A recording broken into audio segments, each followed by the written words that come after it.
Hi, this is Professor Azera again, and this is just a very quick video on the extension of some of these ratios. And in the last video, studied the profit ratios, and in this video, I'm going to just talk about the cash conversion cycle. This is part of the chapter, first part of the chapter, and these are the basic two topics there, so I thought I'd talk about them. But what will be more interesting, I think, is the four videos on this valuation here. Anyway, so let's look at these here. Okay, so cash conversion cycle is basically how long it takes you to buy inventory for cash or on credit, sell the inventory on credit or cash, and collect the receivable, and then back to buying the inventory again. And it's measured in terms of days. And basically, it's you know these ratios. It's basically the number of days of sales of collections and accounts receivable, and the number of days sales for inventory, which you know I've seen some people do it. I think I already have it had it in one of my spreadsheets. I don't know if it was for this class or another one, but it's basically the days sales outstanding is just it's basically a version of accounts receivable turnover. Just take your accounts receivable turnover and divide it into 365 days. And that'll give you the number of days that you need to collect, that you collect your average, it takes to collect your accounts receivable balance. Same thing for the inventory turnover, the number of days that it takes to sell your average inventory. And then there is the payable for inventory and for accounts payable. So there's the negative outflow we have here. And we do have accounts payable turnover. I don't usually go over that ratio too much, but it's basically cost of goods sold, which makes sense because that's the inventory you're buying. And we're assuming that your accounts payable go to vendors. So if you take your cost of goods sold divided by your average accounts payable, that'll give you your accounts payable turnover, which is right here.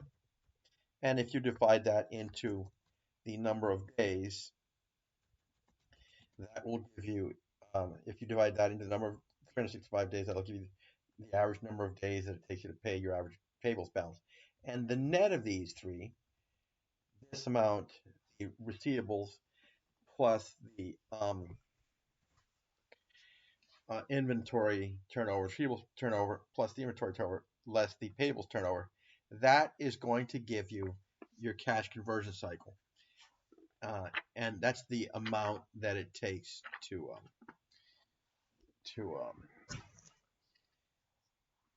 go through the, let's say, cash uh, from buying inventory to selling it on credit to collecting the cash and then back. Okay, so all you need to do is you're going to take 365 for each one of these things and divide by, in this case, your accounts receivable turnover. Let's see what numbers I come up with here.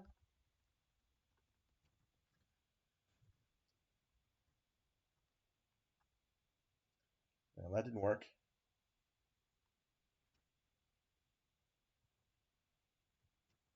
Put the equal sign. What do you know? Okay, so 365 divided by your accounts receivable turnover. We'll speed up here. Which is way up here, which is 4.6 times.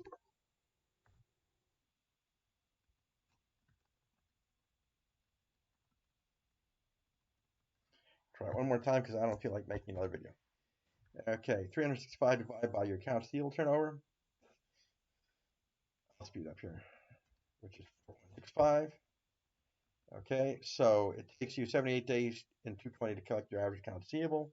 Then 365 divided by your inventory turnover.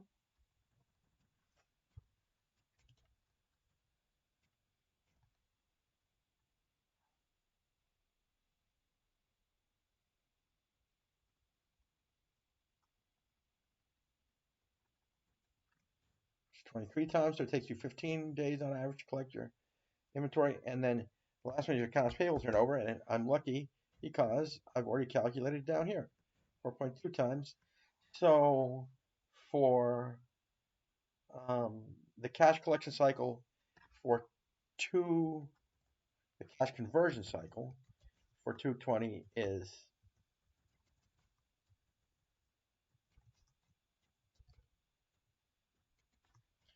7.41 days for 2019, and we'll check this in class, is 365 divided by your accounts receivable turnover for 2019, which is way up here. I should have calculated these way up here, which is 4.49 times. Then the next one is 365 divided by your inventory turnover for 2019. If I pick up the right number, which is 18 times, that could be sensitive there. It's 20, so you got 8120. And your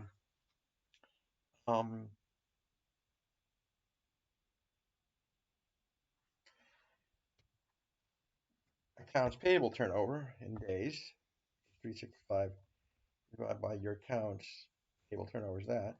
And let's see what this changes here.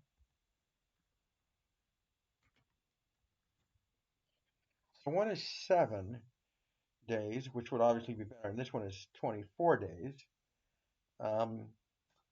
And this lets you break this down.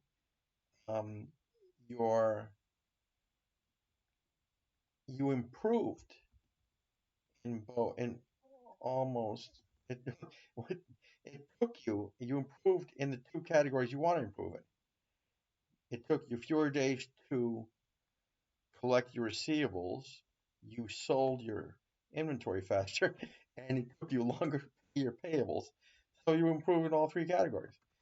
If you wait till the last day to pay your payables, hold on to the cash as long as you want. But it looks like Microsoft did a good job of managing some of these short-term items. So, it went from 81 days to 78 days. So they improved their accounts receivable collections. They improved their inventory sales. They went from 20 to 15 days, and it takes them longer to pay their payables, which I assume is good. If I subtract it, so 7, they did a good job. So that's the way to read this. Anyway, I'll put this video up, and it's a little rough, I'll admit, but it's getting late here. Okay, so I'll put this video up, and I'll put it on the worksheet. Thank you very much.